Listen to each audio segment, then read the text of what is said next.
Bom dia. Aproveitar o tempinho que a gente está esperando a paciente subir para bater aquele papinho semanal e novamente um relato de caso, né? A cirurgia de hoje é uma cirurgia relativamente simples, comum, não tem nada de especial, mas a relevância dela está justamente na história dela, né? Essa paciente vai trocar um implante porque quer um pouquinho mais de volume. E essa foi uma cirurgia que eu fiz há mais ou menos um ano atrás. Uma paciente magra com uma flacidez grande de mama, onde nós fizemos uma mamoplastia, corrigindo toda a queda, toda a flacidez, o excesso de pele e tecido gorduroso, com um implante de silicone e que estava previsto usar uma prótese aí de mais ou menos 280, 300 ml no máximo. Mas nós não conseguimos, durante a cirurgia, colocar um implante desse volume porque o músculo da paciente não suportava uma prótese desse tamanho. Então nós optamos por um implante, uma prótese de mais ou menos 240 ml, com a retirada do tecido.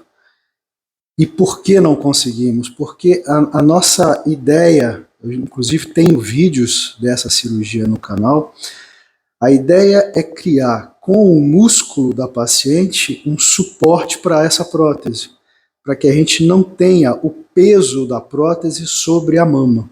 Então é criar, literalmente, para ficar mais fácil de entender, um sutiã muscular para suportar esse implante e suportar por muito mais tempo. Então quem dá o suporte, quem dá a sustentação para a prótese é o músculo. E o meu jeito de pensar isso é fechando esse músculo completamente. Então, além de dar uma sustentação muito mais duradoura, eu tiro a prótese de qualquer comunicação com o tecido mamário. Essa conduta fez com que a gente alcançasse mais de 2 anos sem ter qualquer problema de contaminação do implante, por exemplo, né? Porque ele está isolado, ele está completamente fora da convivência das doenças da mama. Isso me dá uma tranquilidade muito maior. E a gente tem percebido uma sustentação muito grande do resultado, uma durabilidade muito... A mama não desce. E isso é vantajoso, pelo menos no meu jeito de imaginar a cirurgia, né, de pensar a cirurgia. Mas para isso eu preciso respeitar o tamanho do músculo. Se eu puser uma prótese muito maior que o músculo, eu não vou fechar o meu sutiã muscular. E se eu não fechar, eu vou perder eficácia nessa sustentação. É claro que nem todo mundo, nem todos os cirurgiões fazem desse jeito. Esse é o meu jeito de imaginar a cirurgia, né, para pensar num resultado duradouro. E tem dado certo, tem dado muito certo. A prova disso é que cada dia eu opero mais mama. Então eu preciso respeitar o tamanho do músculo, né? E para isso, nesse caso específico dessa paciente, há um ano atrás, eu tive que aceitar colocar uma prótese um pouquinho menor do que aquela que eu havia pensado previamente. E nós conseguimos um resultado incrivelmente satisfatório, né? Mama linda, sustentada, a paciente muito feliz, mas um ano depois, até por ser uma paciente que tem uma atividade física intensa, né, ela perde um pouquinho de massa magra, um pouquinho de massa gordurosa, né? À medida que ela vai ganhando músculo, a mama seca um pouquinho, e hoje ela quer um pouco mais de volume. E entende que para isso ela precisou passar pelaquela primeira cirurgia de recomposição estrutural da mama, né? E agora, querendo um pouco mais de volume, faz-se a troca do implante um ano depois. Então qual é a relevância disso? Porque isso é comum, né? Inclusive isso era o que nós fazíamos há 15, 20 anos atrás. Redução da mama para um ano depois colocar a prótese.